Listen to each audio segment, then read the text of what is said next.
नमस्कार, मैं हूं संगीता राय। पूर्वांचल एक्सप्रेस न्यूज के इस वेब पोर्टल में आपका स्वागत है। आइए देखते हैं हमारे संवाददाता राम सकल यादव की यह विशेष रिपोर्ट।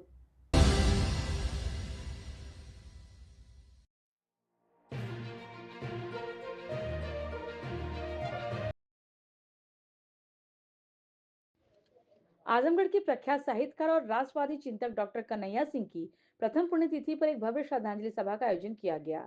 यह कार्यक्रम नेहरू हॉल में संपन्न हुआ, जहां अनेक गणमान्य व्यक्तियों ने उनकी स्मृति में विचार व्यक्त किए और श्रद्धांजलि अर्पित की।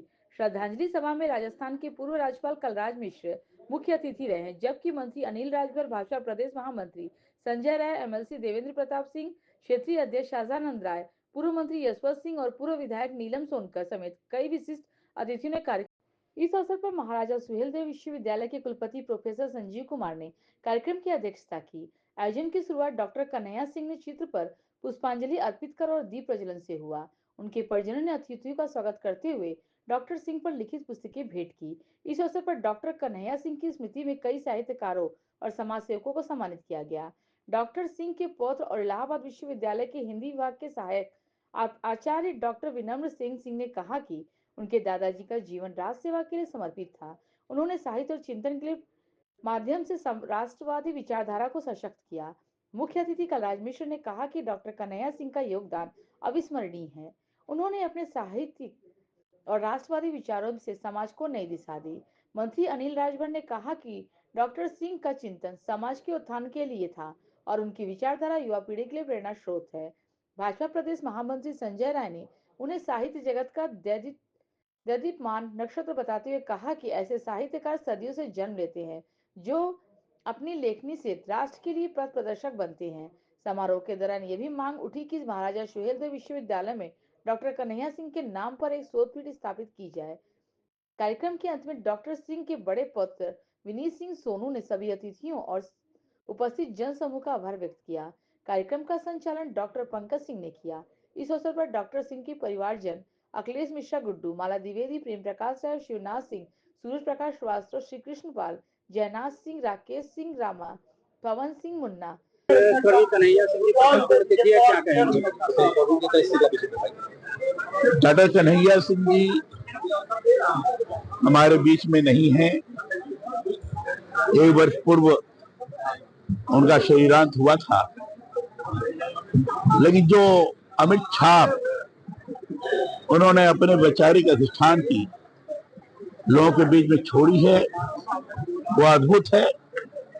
प्रखर राष्ट्रवाद जिन्होंने राष्ट्रीय संसद संघ के माध्यम से प्राप्त किया था, साहित्य के हर क्षेत्र में उस स्वरूप का दर्शन होता था।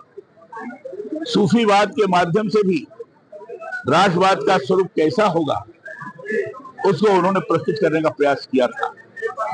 जितने भी साहित्यिक रचना उन्होंने की, उस साहित्यिक रचना के अंतर्गत अपने मिट्टी के प्रति प्यार कैसा होता है, अपने धरती के प्रति समर्पण कैसा होता है, अपने देश के प्रति निष्ठा का भाव कैसा होता है, इस चीज को चित्रित करने की उन्होंने हमेशा कोशिश की। यह भाव आज के दिन जब एक वर्ष पूर्ण हुआ है, श्रद्धांजलि के अवसर पर हम सब लोग उनको समर्पित करते हैं। लोग उसको ढंग से याद रखें और उसके अनुरूप अपना आचरण व्यवहार करें, यह अपेक्षा है।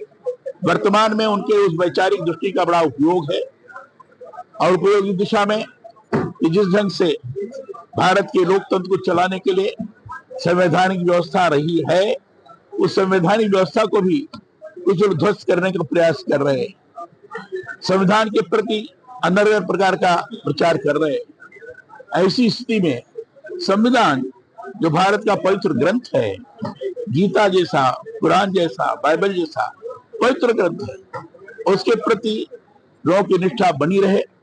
संविधान के प्रति समर्पण का भाव, ये देश के प्रति समर्पण का भाव कहा जाएगा, वह स्थिति का निर्माण हो तो हम सही माने में कह सकेंगे हमने डॉक्टर कन्हैया सिंह जी के वैचारिक अधिष्ठान को अपने जीवन में आचरित करते हुए आगे बढ़ाने का प्रयास किया है। यही कहते हुए मैं उनके प्रति अपनी सच्ची श्रद्धांजलि अर्पित करता हूँ। सभा में आप आए क्या सर? देखिए, आजमगढ़ की जो साहित्य परंपरा है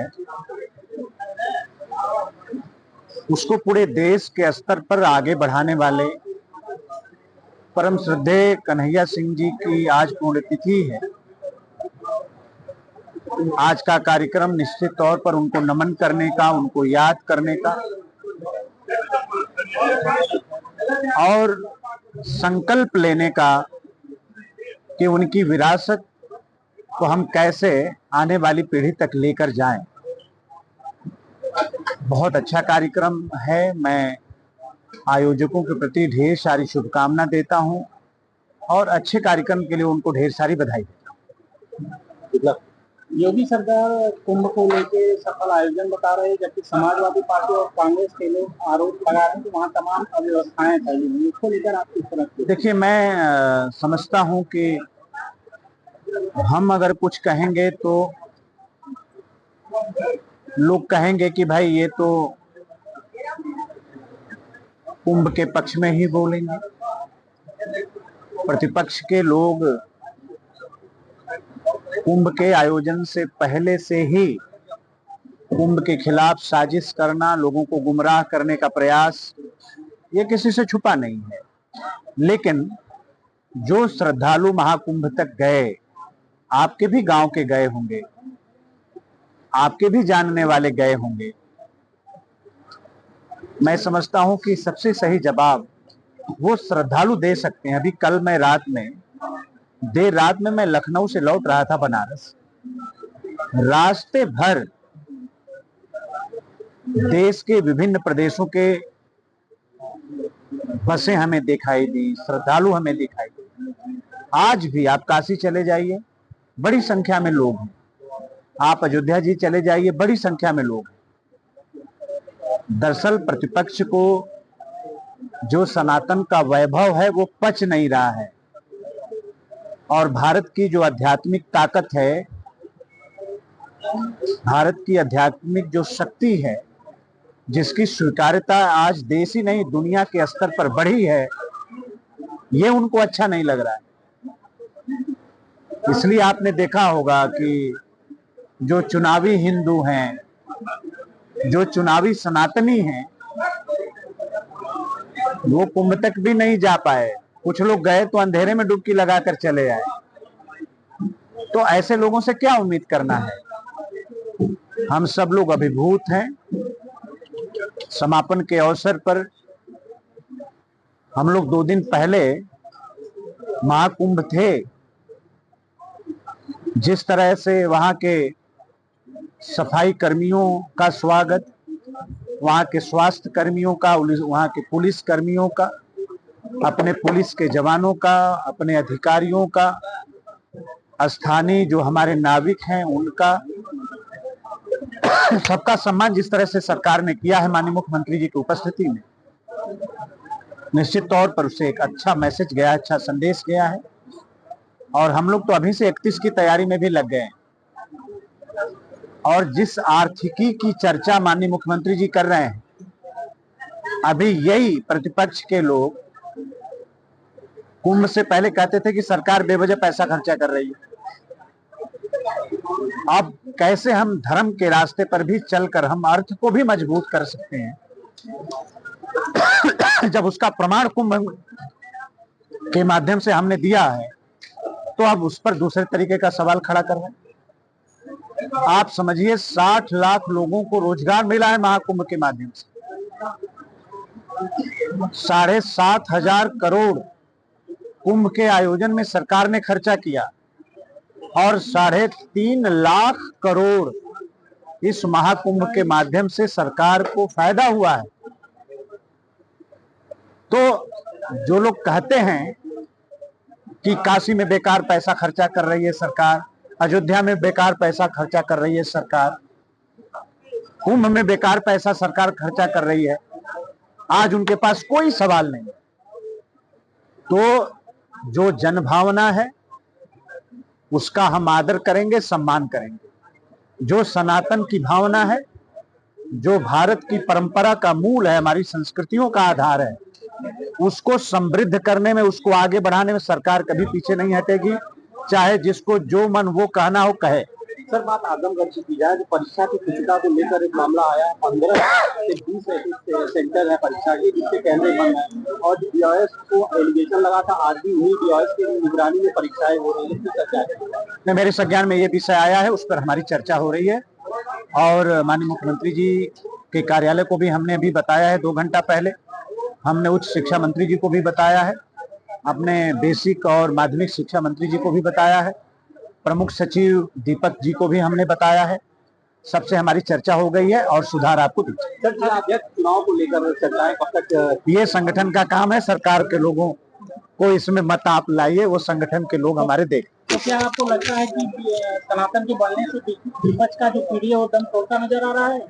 एकदम स्वाभाविक है और मैं तो कहूंगा कि कभी 2012 से लेकर 17 के बीच में कभी सदन चल रहा हो उस समय की तस्वीर आप निकालिए और अभी हमारा सदन संपन्न हुआ है, हमारी तस्वीर निकालिए। 17 से हमारी सरकार चल रही, सदन के अंदर की तस्वीर निकालिए। आप देखिए ना, जो सिटिंग प्लान है, कौन आगे बैठता है, कौन मंत्री बनता है उनकी सरकार में और हमारी सरकार में, उनका पीडीए नंगा होता हुआ आपके सामने नजर आ जाएगा। बहुत बहुत धन्यवाद।